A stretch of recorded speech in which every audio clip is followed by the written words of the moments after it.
welcome to episode 558 of This Week in League. I'm Nate, and I am by myself. This may be the first time that's ever actually happened. I certainly don't recall it happening in 557 previous episodes. But flying solo this week, we had obviously the Origin was on Wednesday night, and which threw a bit of a spanner into the usual Wednesday night recording. And last night I had work to do. But at the same time, the text exchange from the other two, they couldn't find themselves to get it done, and they were both out of commission tonight, so we couldn't sort of get one done tonight. So, for people who aren't in the Facebook group, we should get in there in the first place. Just look for hashtag TWiL Nation on Facebook and apply to get in. And obviously, you're going to get in unless you're a fucking bot or a catfish or something. And so I put it out to those good people at about probably 6 p.m. or after 6 p.m. I said, listen, I am prepared to do a mailbag episode, run it solo, and just go straight mailbag just for something different, and just to give you guys an episode this week as well. And with the idea, if I got enough content by 9 p.m, it was on, and now it is about 10:30 p.m, and there is fucking plenty. There's so much, and I'm going to go through every single one. You guys were good enough to throw the questions and comments in, so I'm doing a lot, no matter how long it takes. And I'll tell you right now, if Glennie were not otherwise occupied, like wherever he is right now as I'm recording this, you can bank on the fact that he is yawning his fucking head off and swaying around like Stevie Wonder, skeletons in the closet, superstitions, all of it. Now, let's start off with the first question. Let's just fucking hit them. I don't know if I should. I feel like there's going to be questions about the Origin in there, so I don't know if I need to sort of go through all the Origin stuff. I feel like the main points will be sort of picked up by these questions, and I'll answer them then. So I'll try and do that. And hey, look, if there's anything else, then by all means, you're not going to fucking be able to hit me up about it because this is going to get published, sent, and that's the end of it. Next week, probably, it's going to be back to the normal thing because it feels really fucking weird talking to yourself, let me tell you. First couple of questions go to Daniel. And his first comment was, damn, we're so looking forward to an Origin pod. How good was this year's Origin series, in particular Game 3? It was a throwback to the good old days where it was a genuine contest the entire match. It was a good contest. I actually missed the first half live because I was seeing Anthony Jeselnik live, and being a stand-up comedy show, though, I mean, it was a 7 o'clock show. They sort of do have an opener, and then they do an hour. So it was probably done by 8:30. So as I was walking out of there, I started following the game, and I was home during the halftime break. So got to watch the second half live. Then I had to go back and revisit the first half because obviously there was some shit to watch, and there was some shit that went down in the first half, so I had to catch up on that. But didn't see it live. Listened to the last probably 15 minutes of the first half on the radio as I was on the way home. But watched the second half live. Look, it was a great contest. I feel like Queensland, in particular, particularly in defence, they just played out of their fucking skins. I feel like the flow of the game was kind of the same as the second game, and the same as the first game probably would have been if there wasn't a send-off and the guys weren't down a man. And but this time, you think of the things that happened in the second game that were particularly glaring, and it was like Dearden was just an absolute fucking traffic cone, and missed tackles, and was such an avenue through which New South Wales could score points. This time that didn't happen. He fucking defensively, particularly, he played the game of his fucking life. I mean, he was obviously burned hard by, I guess the criticism, and just by his defensive performance in the last game. And man, he fucking lifted, like, it was actually incredible, to be honest. And so they held New South Wales. So, I don't think New South Wales' execution was quite as good either. There's a couple of good tries, towards the back of the game, but the way that the forwards dominated was very similar to Game 2, and I thought it was very similar to that period in the first game as well, like after the send-off and till probably, sort of 55, 60-minute mark when Queensland broke away and obviously started exploiting the short man and the tightness and all that sort of thing in Game 1 and pulled away. But yeah, I feel like there was very similar. I mean, it all seems to be just it was Queensland's defensive performance, I think, that really made this the game that it was. because they really did. Like, they defended incredibly well to the point where New South Wales started to get frustrated and trying to force things that weren't on and, making the mistakes and stuff like that. Daniel again said, does Cleary waltz straight back into the Blues next year? Moses was outstanding and was much more involved than Cleary normally is. Look, I don't know. Speculating, I feel like Madge is the kind of guy that is going to reward the guys that were there. Now, if Moses is injured at the time Origin is getting selected, actually, he was injured right up to the time when people are kind of showcasing themselves for Origin, if you'll remember. So, and he still found his way in. I think if he's like outright injured through Origin, then Cleary is the guy that will walk straight in. Yes. I don't think if they're both healthy, though, that unless Moses is playing fucking terrible, and I got to feel like as a club, the Eels are going to bounce back a little bit, with the new coach and that sort of thing. I mean, I fucking hate the Eels. I love shit on the Eels. They're coached by Trent Barrett. Come on now. I mean, come on. So I expect to bounce back. And so unless he's playing like absolute dumpster, which I don't think he really ever has that much in his career, except when he was kind of chucking it in towards the end of his Tigers spell. So unless he's playing absolute shit and Cleary's absolutely killing it, and it's like an obvious case to be made, then, maybe. But I think all things being equal, I think incumbency is going to be huge. I feel like that's the kind of brand that Madge, I don't know, but my feeling is that's the kind of thing that Madge is, culturally, trying to build. And, shout out to Madge for being able to fucking coach. And Cleary has never had a single Origin game as good as either of the games that Moses had. I mean, he was much quieter in game 3, but, he still had that, the game-breaking try when it counted. So, and his kicking game was still solid. So look, there's just, I think both of his Origin games have been better than just about any game Cleary's played in Origin. And I am sure I'm probably wrong because, the memory ain't what it used to be. But recency bias and all that. And also my extreme hatred of fucking Parramatta and everything involved with Parramatta. It's taken a lot to get me to say these words about old Mitchy Mo. Ricky said, not Origin related, but the elephant in the room. Why did you let Glennie back on the show? Surely there are other Toowoomba touch players you could get content from. We have established long and hard that Glennie is the most famous touch player in the world. In the history of the world. I can't name another fucking... If I can't name another touch player, ergo, I can't name another Toowoomba touch player, how the fuck am I inviting these people I don't know who exist? Ricky. Come on, mate. And it wasn't like we let Glenn back on the show. I mean, I had to beg the cunt to come back on the show when technology allowed him to be able to do it from the fucking vast, distant reaches of Toowoomba. So... it's not a matter of letting him in. Come on. We love Glennie. And he's on there as long as he can stay awake. Jean said, Jean, if you're French, did Klein actually do okay with the whistle, or do we all just despise him so much that his mere presence just pisses us off? I'm going to tell you right now, he was fucked. I don't think this was a decent game. I don't think he handled all like the sin binnings and shit. I don't think the thing about Klein is no matter how well he goes, he will always, without exception, find a way to make it about him. He loves making a fucking game about him. He hates when he's not the main character, and so he'll always seek, whether subconsciously or overtly, he'll always seek an opportunity to make it about himself. And the one moment in this game that really fucked me off was that bullshit in the last sort of 2 or 3 minutes or whenever it was when Queensland was, trying to throw everything at New South Wales. It was their last opportunity to pull off some, magical Mark Coyne bullshit, right?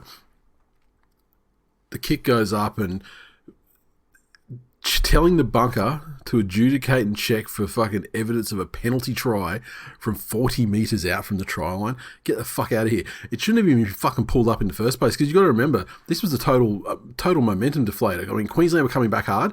New South Wales got the ball, made a little breakaway down the left-hand side, so they were actually on top. and moving. I mean, what happens in that six? Did New South Wales go down and score another try? Who fucking knows? Because dickhead stopped it to look for something look for something that wasn't there. B, look for something that if it was fucking there was no way. There's no one adjudicating a penalty drive 40 meters out. Get the fuck out of here. Like, just, it's shit like that. That's why people despise him so much. It's not that people don't despise him just because, like the fucking way he looks or anything. I mean, they despise him because he does some absolutely mind-numbingly fucking stupid shit. And that was Exhibit A. Warren. I just want to say as well, I haven't looked at these. I haven't vetted these questions or looked at them or anything. I'm just going down. So if you ask me a question, you're just getting off the top of my head. I'm not doing any research or anything, right? And certainly on this one, I don't know how research works. Warren said, and welcome, Warren. I don't think I've seen a comment from you before in the group. But would you rather give the first 90% or the last 10% of a blowjob? Well, look, I'd like to ask some guest hosts about that. I mean, but it's like you're either being like you're being an asshole at the end, right? Or you're being very selfish, or I don't know. Maybe you like maybe you like a man shake and you're just in there without the work. I can say if Glennie was on the receiving end of the blowjob, really the 90%. I mean, it's like, you boil it down into straight numbers. It's like 27 seconds versus 3 seconds. Neither of them are a huge amount of time, and so you dodge the gravy in that case, wouldn't you? But look, I can tell you, I can speak for the other boys who aren't here to speak for themselves. Glennie is definitely the 90% kind of guy, but also he'd do the 10% because he's a fucking great guy. Now the flip side is, I think stepdad would do 0% too. He definitely wouldn't do the 90%. I can tell you that much. He ducked the 10% too, just quietly. He's definitely a dodger.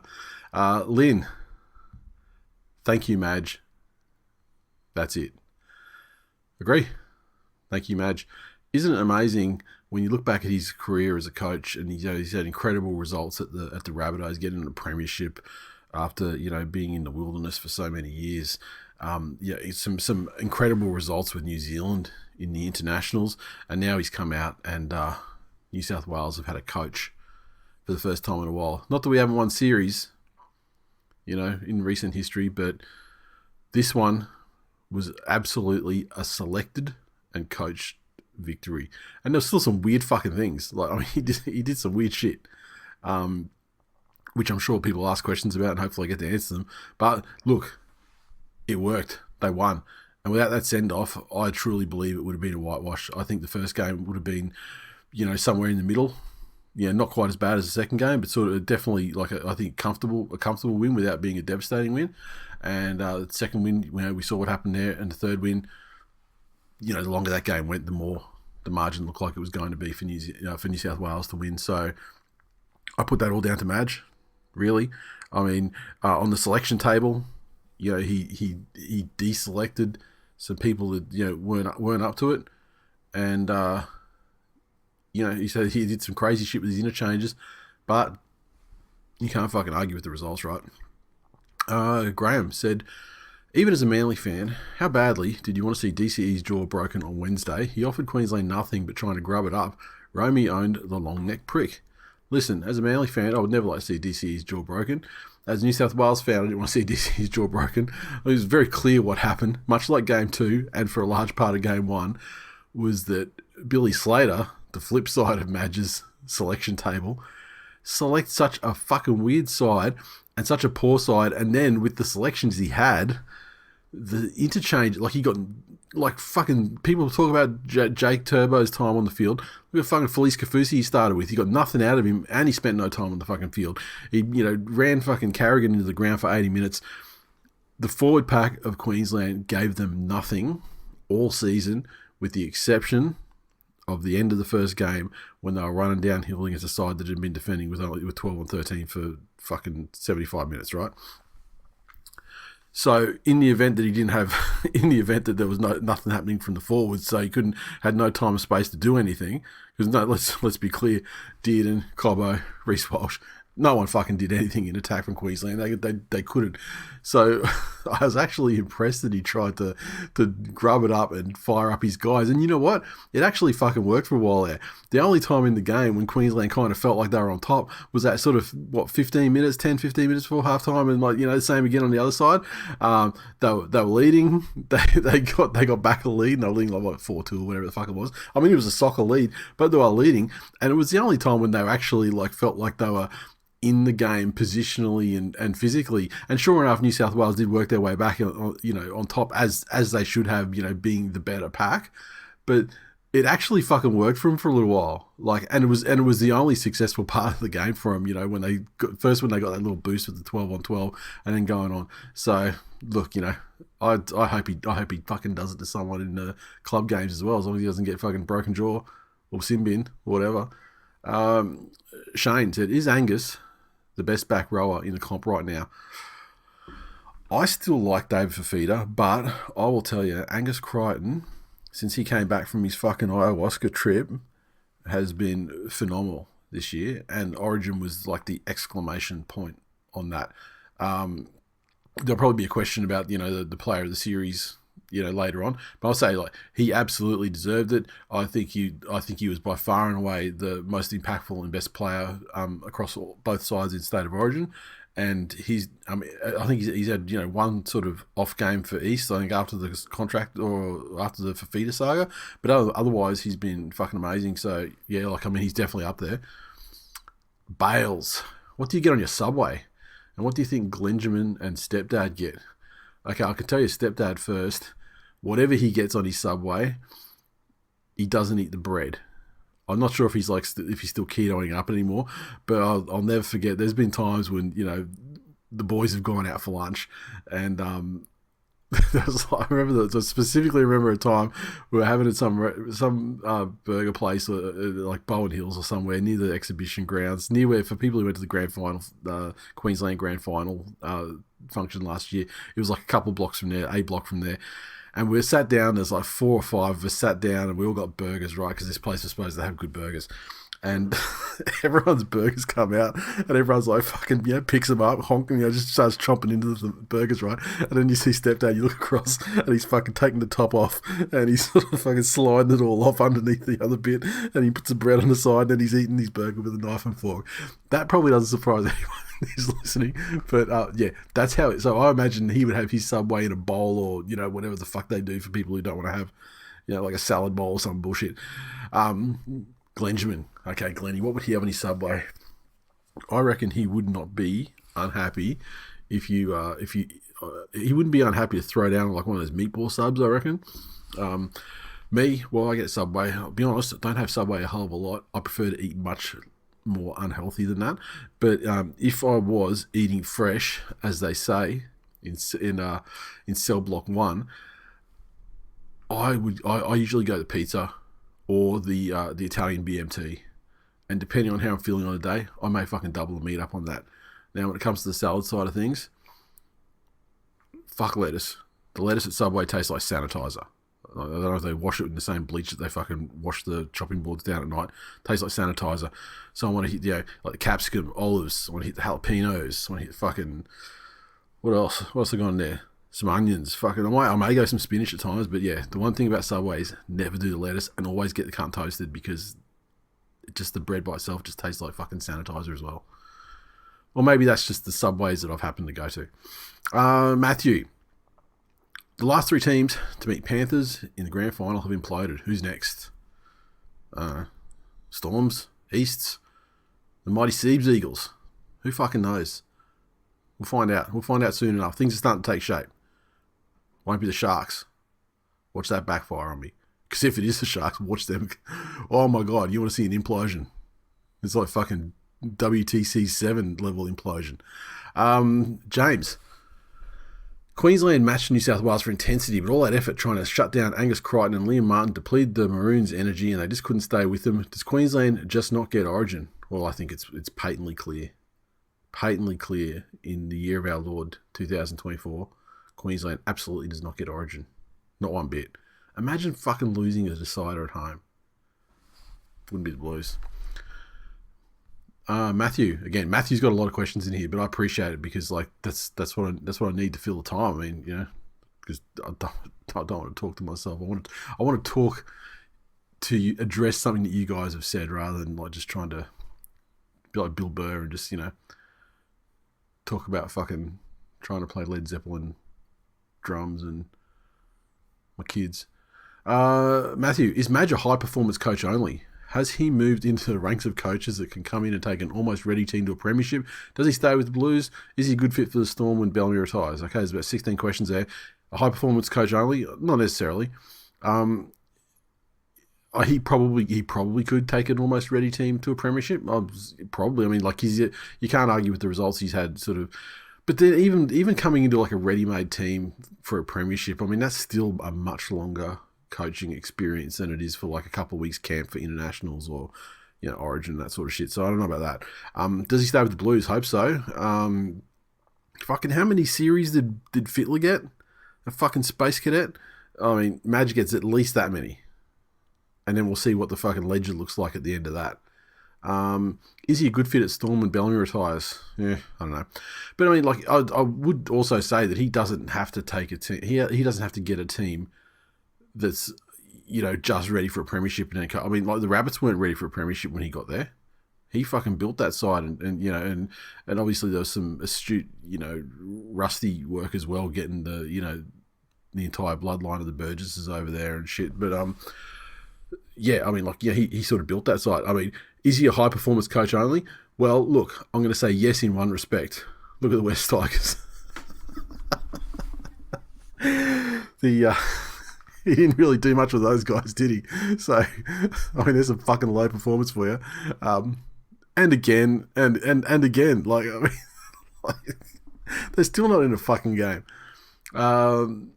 Matthew again. Did Billy's lack of NRL coaching experience hurt him in this series? No, his lack of fucking coaching ability hurt him in this series. You got to remember, everything Billy Slater's got on a coaching standpoint in State of Origin he's been against fucking, he had a guy sent off in one game for a big win, probably his biggest win, probably. And he was coaching against Brad Fittler. Now he's the Brad Fittler. The fucking selections that I mean, remember we talk about, like, the selections of Brad Fittler and the rotations and the interchanges. What the fuck was Billy Slater doing? Everyone was like, oh my God, what is he doing in game one, putting, Selwyn Cobbo on the bench or whatever? Yeah, a fucking guy got knocked out 5 minutes in, so it ultimately turned out to be a beneficial move. But if fucking Reece Walsh stays on the field for the whole game, it's a bullshit move, the same as his bullshit this time around, putting Callum Ponga on for like fucking 20 minutes, like, fuck out of here. Billy Slater, I said this on Twitter, so yeah, people, forgive me if you've seen it before from me, but Billy Slater is Trent Barrett with a camera roll full of fucking homeless people selfies. Dead set. I'll stand by that. I hope he doesn't get if he gets NRL coaching experience, I hope he gets it at the Storms and he fucking tanks the cunts. Matt, how many years of Queensland losses till the fans giving up on the concept? Did they quit on Queensland like they were crying about the Broncos a couple of years ago? Well, Matt, I don't know how old you are, but if you remember back in the early 2000s, before the 10 in a row dynasty, and when New South Wales had a bit of a dynasty, and you had guys like, Freddie and Andrew Johnson and stuff running wild on Queensland, it was said by Queensland's air quote dynasty coach Mal Meninga in the fucking media after I think they were 2 losses down on the way to the third, and he was saying that the concept of Origin was dead. So I'll tell you, you'll start hearing whispers during. I mean, if we win next year, that's 2. Win the year after, I think it's pretty much dead. I mean, a State of Origin exists to make Queenslanders feel better about themselves. That's a fact. The Broncos a couple of years ago, I think that fan base was a fan base that was absolutely, they had, Queensland State of Origin team parachuted in almost from day one. They were very, very spoiled with success. And when gravity finally took hold of them in the COVID season, it was jarring. They're just not used to it. I mean, I think the first wooden spoon for any team is, probably super jarring and, a bad time. But yeah, I don't know nothing about that. Graham, as a percentage, How much of Wednesday's result was New South Wales being good versus Billy's putrid team and bench selection? Wow. In previous questions, I've talked up how good New South Wales were, particularly in the forwards. And then I've just gone to fucking war on Billy Slater's coaching ability. I think his team and bench selection definitely removed or did not select players in the side that could have prevented the dominance that New South Wales saw through the forwards across the whole series. For sure. Like, what the fuck has he got against David Fifita? Like, I would love someone to tell me, because there's nothing that's happened between them, or, what the fuck is the deal? Like, how can you not sleep? But even dropping Jaden Sewer for the third, Jaden Sewer's been fucking excellent all year, and he was excellent in State of Origin. I thought, Queenslanders can tell me to go fuck myself, and I don't know what I'm talking about, because maybe I'm missing something. But I thought Jaden Sewer was not. Then when you got guys like Kurt Capewell, Jesus Christ, what do you think is going to fucking happen? So look, I think New South Wales were very good, particularly through the forwards. Yes, Billy Slater's team selections were shit, and I definitely think that his selections minimised or lessened the ability of Queensland to counteract how good and consistently good New South Wales were. So, as a percentage, it's tough. What does that mean? 50-50? Little from column A, little from column B? I don't know. Josh said, I'm a Queensland fan who didn't care about DCE backflipping. I'm still bewildered that everyone else here that isn't a Titans fan cares. Me too, bro. I thought he should have been binned or at least copped a fine, but I have no clue why he got booed by the crowd. Okay, well, so I've talked about his performance through the night. As far as look, I think it's funny that he didn't get binned. I don't know why either. Like, I don't understand why. I think that whole scenario with all the biddings and everything was a little bit strange, and I also think that the post stuff as well, with Cam Murray and Hamoli getting the same batch of charges against each other. When if you watch the video, the involvement, it's very different. But also, what's Cam Murray supposed to do? The entire fucking state of Queensland came over to the bench and fucking jumped him essentially. I mean, you look at some of the footage there, and especially if you take it in a vacuum and some still shots, you'll see one New South Wales guy and fucking 58 cunts in maroon. I feel like there were people that I feel like there could have been more people sent off, and this is just another example of Ashley Klein's mismanagement and mishandling of the game. I mean, in fact, there were so many people in there. I mean, he could have, and it wasn't that far from half time. I mean, he could have just let everyone go on their way, but he had to I don't know. It was pretty. I feel like what Daly did was, I mean, he was trying anything to try and turn the tide, because his forwards are incapable of doing anything.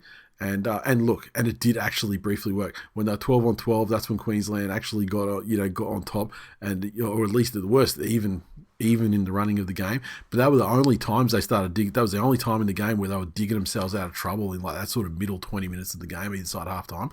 And and otherwise they had zero fucking chance for the entire game. I got to say, it was funny to me, the shit that he was doing, because I don't think I've ever seen it before. I mean, he never fucking gets involved in that sort of thing. And look, let's put it down to Origin Decider and just going into the trick bag, and when you realise that fucking nothing's working, try something new. And look, if you keep doing, what is it?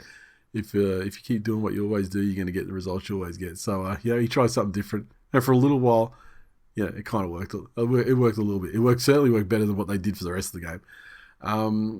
Gene said, New South Wales victory felt extremely Panther ball. To expel Freddie from the Western Suburbs forevermore. Well, yeah, I mean, expel Freddie from the fucking orbit of planet Earth, as far as I'm concerned. Fuck that guy. It definitely had Panther ball moments. I mean, I didn't find the attack was that much, but certainly, I mean, when you got your game 2 and 3, when you get Dylan Edwards starting your sets, and then usually you had To'o on coming through second. I mean, that's exactly Panther ball. I mean, 100%. Matt, For fuck's sake, Glennie, sort your shit out and take your medicine like a man. Typical Queenslander behaviour. Yeah, I believe he has a work dinner tonight was his thing, and I believe that stepdad's was a milestone birthday for his mother, who lives hours away. So that's what took those guys out of the game. Matthew said, Madge was lucky enough to come in and have a clean slate with New South Wales. There was little argument in New South Wales about team selection, except Swali'i, which is unusual for us. We normally eat our own down here, so apart from team selection, what did Madge get right that made a difference this year? I think it's team selection. I mean, some of it was lucky. Like, I think that Cleary would have got in there if Cleary wasn't injured. I think that, TWiL being out of sorts and out for a while as well prevented him coming in for game one. And if he had been there for game one, the Swali'i thing wouldn't have happened, and who fucking knows what happens in the series, right? So getting because of some lucky or unlucky injuries at times, I think that he was forced to the selections he was forced into actually worked better for the side, because we've seen Freddie had this whole theory about the Panthers, just let's put the entire fucking Panthers side into the spine and the rest of it. It did not fucking work. It just didn't work. Nico didn't work either, but he rectified that really quick as well. So yeah, I think he did a great job. What else did he get right? I think he got the camps and the passion right. Like, you look at the way that the players were with each other. I mean, he bonded these guys together really quick, and I don't think walking barefoot and fucking earthing yourself had the same effect, and it's weird because you think of Madge. I mean, the way I think of Madge most of the time is the way he left South, and the way that he was portrayed, or the way he was on the West Tiger show, Tiger Town, whatever the fuck it was called. A grumpy cunt, essentially, but man, he got the team together. That was the most important thing, and it made me believe, whether how true it is or not, but looking at the way that the players interacted, guys, not just Panthers players, but all the guys, the way they interacted with each other, he got the guys together as a team. And I think in things like Origin, that's like fucking 70% of the battle, right? I mean, they're all good. They're great players. They can play already. You're not teaching them anything. And yeah, the Dylan Edwards, finally, moving Dylan Edwards in and getting Teddy out. Can you imagine, Teddy with his fucking baggy pants, fucking halfway down his ass, waddling fucking back from kicks? Honestly, the effectiveness of Queensland would have been so much greater. Just that one change, it was critical. And also having the balls to put Moses in after such a short amount of time. What happens if he doesn't pick Moses? I mean, who's available? Does he go back to like a Cody Walker situation? I mean, what happens then? Another sliding doors moment. I mean, he had the balls to bring Moses in after 1.5 good games following a long-term injury. So, I mean, when you talk about getting the selections right, I mean, some of those selections were ballsy. I mean, Latrell for game 2 was a ballsy selection as well. He'd barely come good, right? Cameron, what team should I bandwagon on for the rest of the season? Sincerely, a cucked out Broncos supporter. I was only talking about questions 5 questions ago, talking about people jumping off the Broncos. I don't think it's all over for you yet. If I was stepdad, I'd open up the ladder predictor right now. and honestly, I did do a ladder predictor the other day just to see where the Seabs Eagles would finish up. And the Broncos are in fucking trouble. And rushing Reynolds back in 2 weeks before he was supposed to be back or whatever. I mean, is he gonna last to the end? I mean, obviously you need to triage things and stop the bleeding immediately. But yeah, I don't know. And Reece Walsh, I mean, who was it? Who was the commentator that was saying, or the talking head saying, he hasn't been the same since he got knocked out in game 1? It was probably Tallis or some fucking frittata. But the fact remains, he hasn't been nearly as effective. And Cobbo, I only noticed this for the first time when I was at the actual Panthers game versus Broncos the other week. But man, he can fucking hog the ball. He tries to get on the outside of his centre, draws in the winger, the pass is there for his winger, and the amount of times that he'll try and just beat his man and go through, and, potentially, denying a line break opportunity. It happens a lot. I mean, that dude's reading his own press. Who should you bandwagon? Well, look, I mean, I highly recommend the Siebes Eagles. I mean, you'll get an exciting finish. You'll wonder if you're going to make the 8 every fucking week. The ladder predictor, if you like ladder predicting, wow, have I got a team for you? I mean, when you're down in the bottom half of the 8, and like every game, guys are fucking cycling in and out of the 8. Believe me, it's an adventure. It'll keep you interested. It'll make you really good at maths. Your 2 times table, let me tell you. Who else would you bandwagon though? Like, who even is the fucking 8 at the moment? As he says, as he opens up his phone to check the live ladder for this week. All right, so obviously, if you're jumping off the Broncos, you want to bandwagon a side that's going to give you some joy in the finals. 24 competition points. Okay, so 23 is the bottom of the 8 at the moment as things stand. Look, I mean, if you're a Broncos fan and you want to bandwagon a side, but not just bandwagon them, you want to actually go and watch them play some footy. I mean, the Dolphins seem to be an obvious choice. I mean, do Broncos fans, feel a certain way about the Dolphins? I don't know. I mean, bro, you can go to the same field. Seems like a really easy bandwagon. But, get in now. Get in now while you can. Steve, highlight from Game 3, next level football intelligence by Stephen Crichton. Instead of diving on Walsh like 99% would, he paused and let him get up so he could then get him in touch. This is the best centre in the game, no question. Look, I'm pretty sure I saw a white dude doing that. Wasn't it a white guy?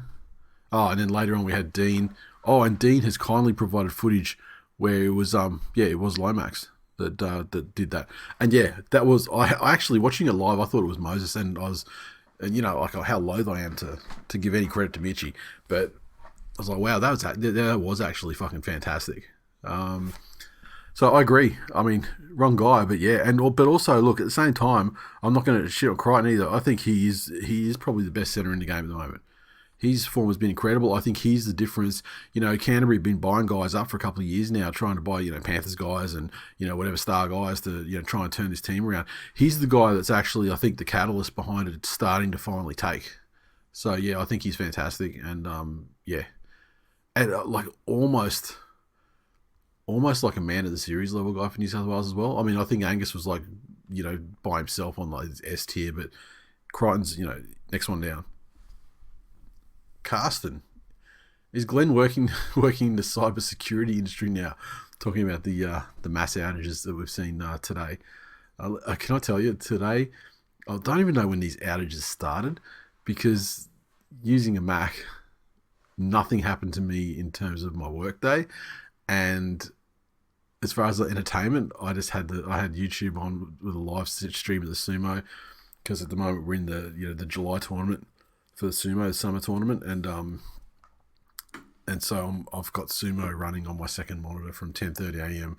Until 7 p.m. every fucking day, and it didn't affect my life at all. I had my sumo, I had my computer working. It's computer working right now.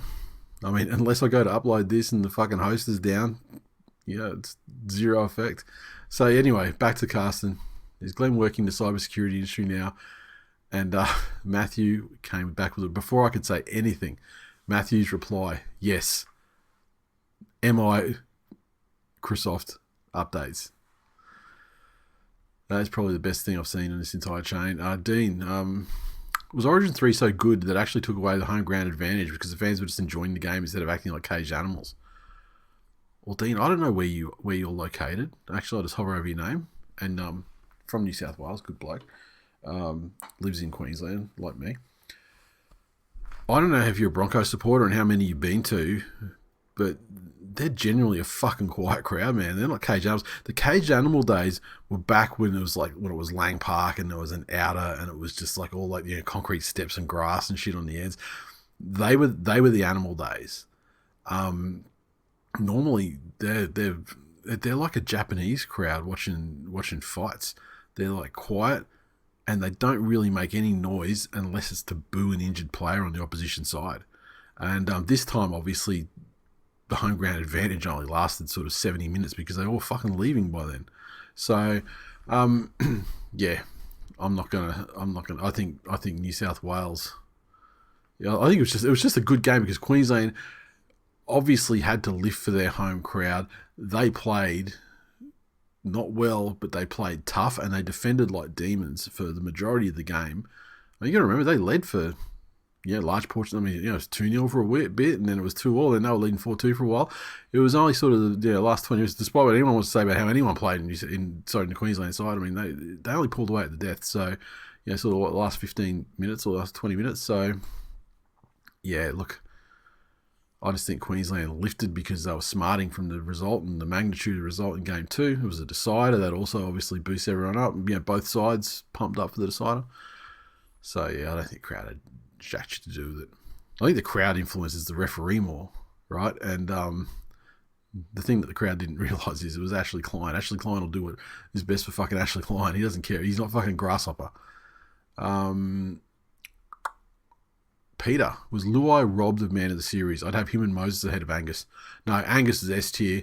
I like Stephen Crichton as well on the next tier down. I think Moses was fantastic in the 2 games, particularly Game 2. Luai was good when it started opening up towards the end of the game, but I mean he still sort of played second banana to Moses, much of the time, particularly in Game 2 and Game 1. No one did fucking anything on New South Wales side, right? So yeah, no, I don't think he was robbed at all. Adam said, when will Gutho turn his promise of doing anything to help the Eels win and sign with the Tigers? Can you imagine? Do you see Gutho's already trying to get some machinations going about selections? I saw a thing today saying that Dylan Brown could possibly be moving to 13. So that would then, they could put Talangi wherever he wants to go, like fullback presumably, and then they can do Gutho and Moses in the halves. Like, fuck out of here. Yeah. Gutho to the Tigers would be delightful. As a connoisseur of Tigers in decline and a connoisseur of fucking Gutho being just a fucking cunt, I would love it. Make it so. Chris, thoughts on the new New South Wales victory song sung in the sheds? Will it catch on? Should New South Wales embrace Western Sydney Eshe culture via the Penrith players?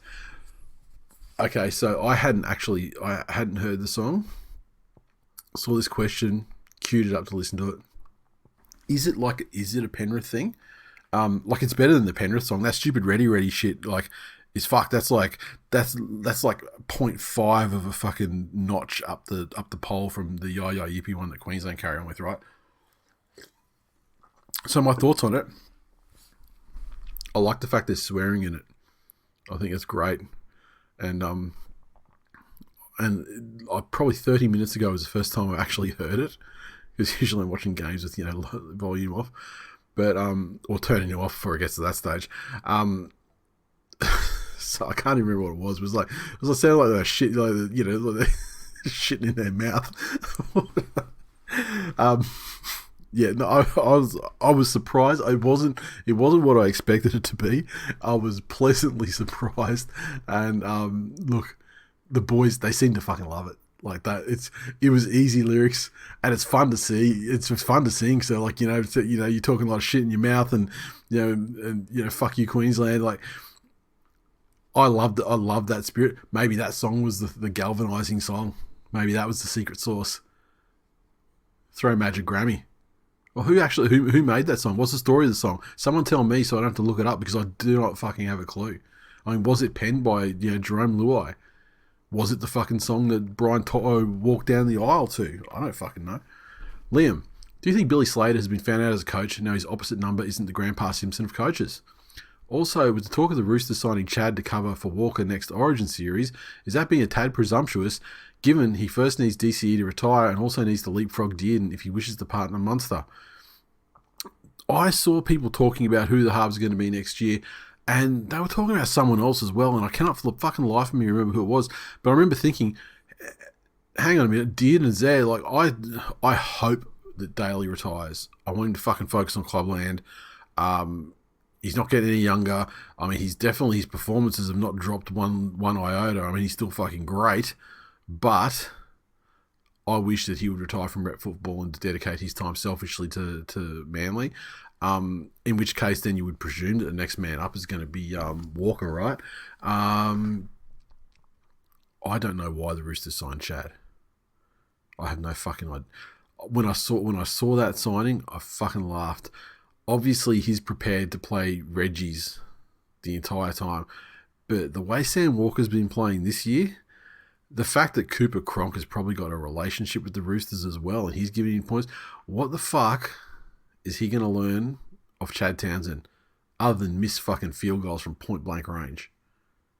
I thought it was a strange signing, and I was certain that Chad was going to end up in the south of France drinking wine and playing fucking Catalan footy, but he's decided to go down and get himself a fucking city forward.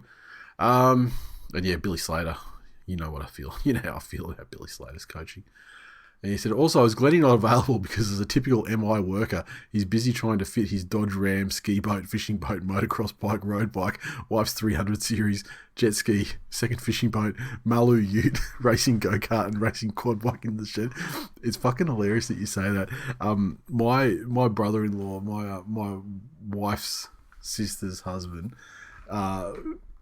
no, he sold his business, but he was not an MI worker, but he was like a shop fitter and plasterer, that sort of thing, and he had quite a significantly large business, and did a lot of big jobs, and so they had a lot of money, and therefore everything that you fucking he currently drives a Dodge Ram, didn't have a ski boat, did have a massive boat.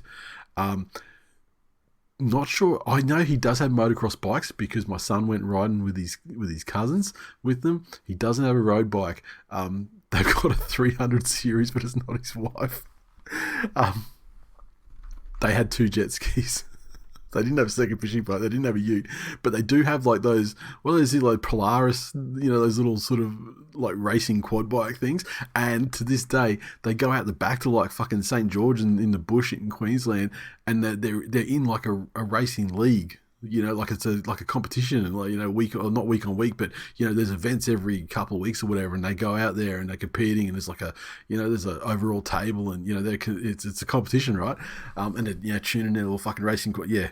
So and yeah, he's got a very big shed. Glennie's got a big shed too, but I hope he hasn't got all that bullshit. I don't think he is. He's a much more sensible guy. Came from, he started at the bottom. And he does, so I don't think he's going to throw all his cash away like that. It's funny though, because what you described was exactly my fucking brother-in-law. Biggest Tiger. If you needed a pair to lawn bowl for your life, and it had to be one current Manly player, one retired one, who are you picking? Jakey and Beav. I can say that straight away because Beaver, I just know that he'd be fucking awesome at it. And I know Jakey would be awesome at it too because he's a competitive fucking dude. But as competitive as he is, like both of those guys are stand-up guys, but as competitive as Jakey is, and Beaver as well, they're both nice guys as well. So like if I fucking lost the game, you'd be like, Jakey'd still be like, yeah, it was a nice game, it was really nice. And we'd have a good time. I mean, you can imagine it was someone like obviously he was not a Manly player, but can you imagine if you did this and you were an Eels fan and you picked like Mitch Moses as like the current one, and I don't who gives a fuck as the retired one, but can you imagine everyone you missed and fucking Mitchy Mo calling you every fucking cunt under the sun. Had Lando chime in on that one too. He said Cliffy for sure. Yeah, Cliffy would be a good, like he would be a great time as well. But the problem is he'd have a durry hanging out the corner of his mouth, and on the beers or whatever. I think that Beav and Jakey, you'd have a good time. Some laughs. They're nice guys, but they're not going to be like getting plastered, and they're actually going to be so sort of down low competitive that they're going to put their best foot forward. That's who I'm picking. Beer said, did you watch Blue Eyed Samurai? And does it sound award-winningly good? I did watch Blue Eyed Samurai. I watched it almost as soon as it came out. Binged it, smashed it down in a couple of sittings. It's fucking amazing. If you've got Netflix and you haven't watched Blue Eyed Samurai, watch it and marvel at the fucking incredible quality of the sound in this cartoon because one of TWiL Nation's own was responsible for that, and as of like yesterday or the day before, he's been nominated for an Emmy for it. So watching it now is not going to fucking do anything for his Emmy chances, but and I believe it's been renewed. But just watch the fuck out of that show because I want to see how it ends. I mean, I think it's going to be. I think there's 3 seasons worth that needs to happen. It's the second season's been greenlit. Watch the fuck out of it because I mean, tell you, watching shows on Netflix is fraught with danger because they will cancel shit with no fucking warning and leave you hanging. So watch it, enjoy it, and shout out to Sam who did a fucking incredible job as he always does, and hope he brings home another Emmy. Simon, do you think we should drop the special NRL rules for Origin, like the 6 agains and the captain challenges? NRL is now like the NBA, with their onset of rules moving away from the traditional game. Maybe the Origin games would be even better at moving the refereeing options out of the game. And nah, sounds like hassle, right? Just think about when we play test matches and internationals like World Cups and stuff, how we go on the international rules where they don't have a lot of the things that we're used to. In the speed of the game, it's like you can feel the difference from the fucking second set of the game, and I don't think it's for the better, honestly. I mean, the traditional game, I mean, like with the NBA, what's the traditional game for the NBA? No black people allowed. Things evolve. They always will.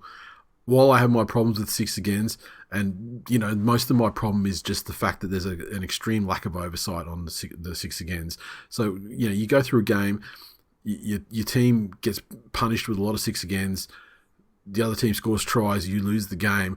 There's no oversight publicly for how valid those decisions for those 6 agains were. When penalties are awarded and stuff, and or other rulings that result in a stoppage of play, Graham Annesley has to get out there and say, "Look, yeah, that was wrong. Sorry." There's some sort of accountability for it. 6 agains, however, the only 6 again that's ever been fucking scrutinized in the history of 6 agains. And it was before the COVID 6 agains. It was the one in the grand final with East versus the Raiders, remember? So, and that was because of the bullshit communication from the refereeing and stuff. It wasn't actually, the rule itself. So no, I think play the rule set that you're playing under. I think, because Origin, I mean. No one says that third Origin game wasn't a tough game of football, right? I mean, it had just as much bullshit, cheap shots and fucking cunts getting hit in the head on the down low and not getting penalised as it didn't have Mark Geyer throwing fucking flying elbows at fucking Paul Hoff and Peter Jackson or whatever, right? But I mean, it was still you couldn't deny that it was a tough, close, tight game of football, even with all those rules in there, Bruce, will they pick Gerbo next year at all? They fucking should. I mean, a winning team is a winning team. And the thing is, people can say what they want about Jake, but he didn't select himself. B, he doesn't govern the interchanges either. And so if the winning strategy for the series, which it ultimately was managed to fucking put him on there for the first 20 to 25 minutes, fucking soak up the defense, not miss a tackle, make 25 tackles in 25 minutes, soak up the brunt of the fresh starting forwards for Queensland, and that's that. Look, good for winning coaching. Winning coaching is good coaching for me. I just want to fucking win. Jake just wants to win. That's why he sits there without an ego and doesn't fucking bitch about it, because he just wants to win, and he's a team guy, and that's why he's in the fucking team. That's why he's such a vibe merchant, and and as Madge said, the glue of it all. So look, I think he's probably there. Daniel said, "Is Jake Turbo the worst choice of captain in New South Wales history? 80 minutes across 3 games and couldn't intimidate a 4-year-old. Still Origin Series winner. Origin Series winning captain, my friend." And that one stays in the record books, and I think that he'll keep fucking winning. Because remember last year when they couldn't win without him, and then they brought him in. Yeah, I don't know what it is about the guy. I mean, people are fucking retarded in terms of analysing stuff that he does in games, but he didn't really get a lot of minutes in these Origin games. But obviously, there's things that this guy brings to the table that that stats don't measure. I mean, it's undeniable. You can see it in the results. And he goes to say, who's the least inspiring Seagull Origin captain, Turbo or DCE, and why? Well, fucking, they both won Origin Series. How many Origin Series has fucking Kalen Ponga won? I can tell you how many he's fucking lost. 2024, getting trampled by his own fucking bitch, Bradman Best. And he says again, Daniel, he was on a roll here. Old Daniel. How nice was it to see the world go full circle and Queensland and Suncorp crowd going back to booing DCE again? Heartwarming. I don't think it was a Queensland crowd. It was a Suncorp crowd. I don't think it was a Queensland crowd. The Queensland crowd had left 10 minutes ago at that time. 10 minutes previously. That's the New South Wales guys that were there. And the Titans fans. I mean, the Titans fans, I mean, they shouldn't be booing Billy Slater too. I mean, his fucking Dave Fafita thing, it was an absolute gift to the state of New South Wales. Honestly. Fucking gift. Isaac, is refs faulting out of control this season, or is the quality of ref really that bad? I think that there has been some fucking atrocious refereeing this year. I think we're part of the problem. We made scarves that say refs fault. I don't know. To me, it feels like there's the same amount of refs faulting as ever, right? The team that loses finds a ref's decision that fucking cost them the entire game. Or the team that loses finds a real ref's decision that really did swing the game. Or they don't. I mean, I don't know. I feel that refs faulting is just the thing that's always going to happen. That's why we did the scarves and everything and made the hashtag as a joke, about that kind of, mentality. And look, we all do it. We all do it. As much as we don't want to, we all do it. Because the refs are fucking bad. I have exhausted. I think I've exhausted my questions, guys. Let me just check. I'll just do a quick refresh. I've exhausted questions. Wow. Almost an hour out of that too. That's fucking incredible. Tell you what, let's do the bonus. Let's look over the tips for the week. Obviously, we're one game down. I'm recording this after the first game, after the Canberra Scaffolders game. I'm pretty sure I tipped Canberra, though. I did tip Canberra. And almost 71% of people. So obviously, we were a fucking renegade there, right? Okay. So, Rabbitohs versus Tigers. Obviously, Rabbitohs. I mean, my God. Where are they playing? Where's Industry Group Stadium? I have no fucking idea. Okay, next. Knights versus the Broncos. In Newcastle. I've got to say, presuming the Origin players come back, which I haven't had a look at, presuming they're back, I'm going Knights. I mean, sure, Manly blasted them into fucking next year and should have got a 50 burger on them if it wasn't for that dickhead O'Shea dropping it and fucking 20 metres out in their last set. But, they were without players that, have been playing very well for them, in Gagai and Bradman Best. And, I guess, the other guy is there, essentially. Look, I'm going the Knights. Hashtag fuck the Broncos. Storms, Roosters, Amy Park. I'm going Storms. No, hang on a minute. I picked the Roosters. Look, the Roosters are, you can't argue the Roosters are the better form team at the moment. But what compelled me at, they're the better form team at the moment is in the last couple of weeks. But I mean, Storm, I'm changing it. I'm going to Storm. Fuck it. Watch the Storm lose now. Suck my dick.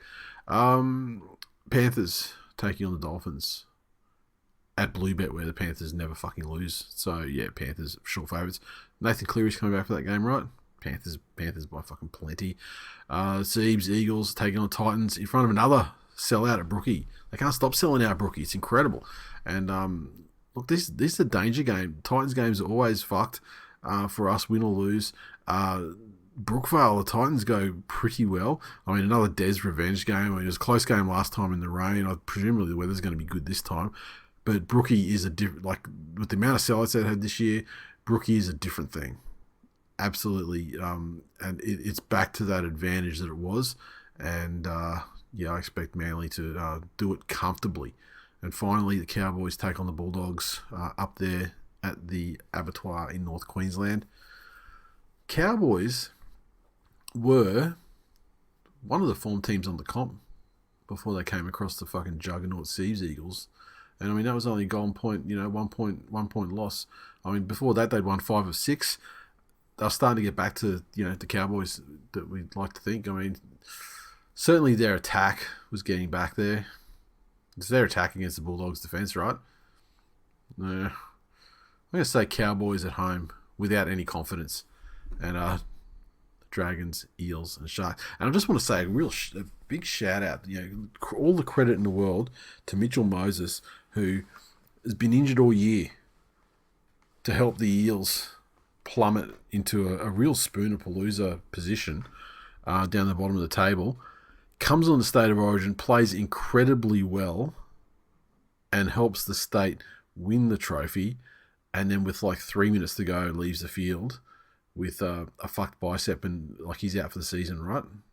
I mean, as far as the Eels are concerned, surely he's out for the season. And so, which is going to help them even further. I mean, honestly, for me, Mitchy Moses is, he's done me some real solid this year. And doing my ladder predictors that I did do, every permutation that I did of, teams upsetting teams and, concerning Manly games, right? Losing a game, upset this, whatever. Every permutation had Spooner-Palooza in the last round, Eels versus the Tigers. And the winner of that game being the team that avoided the spoon, regardless of for and against or anything. It seems like they ended up in the same amount of points. So it just comes down to who wins is in. So looking forward to that. Have to members-sode that one with Glennie. That'll be a real one a real emotional one to ride with him. That's it. Thank you so much, everyone, for the questions. I hope that I didn't sound like a fucking deranged idiot talking to myself for an entire hour. And watch the fucking sumo. It's so fucking good. I've been tossing around doing some membersodes just about sumo, just to kind of prime people, on appreciation and, make it accessible and that kind of thing, so you can enjoy it. But it is so fucking good. I was massively into it in the mid to late 90s when I was living in Japan. Fell off a little bit, just life, through the early 2000s. But this year in particular, I started following the results again sort of last year. And this year I've, got to the point where I'm sort of watching it every fucking minute of it, on each tournament, and these tournaments happen sort of every 2 months. And I tell you, it is so fucking good. And there's just so many narratives for different rikishi, guys that have been injured and they've plummeted into rankings, and now they're healthy and they're coming back and they're kicking ass. New guys that, college stars, it's fucking great. And so, look, I'm thinking of doing a series of membersodes. I just don't know how to start the first episode. I've got so many ideas for episodes, but just how to do the first general one, once I figure it out, I'll be dropping them. And because really, it's just something that everyone can enjoy. I mean, my missus has started. She's thrown YouTube up in her second thing. She's got it on all day now as well. It's taken 2 tournaments. This is probably the 3rd one that she's watched, and now she's she's bought in. Everyone I evangelize to buys in hard, and so look, it's going to be you too. And if you're down with that, let me know. And I've just got to figure out that first episode, how to confront such a big topic. And then future episodes after that are easy because then you can just, segment it into certain things. But, to be continued. And thanks for listening. And I'll see you next week. I'm so lonely, so lonely, so lonely inside real Rome. There's no one, just me only, sitting on my little throne. I work very hard and make up great plans, but nobody listens, no one understands. Seems like no one takes me seriously, and so I'm Ronry, a bit of Ronry. Pour it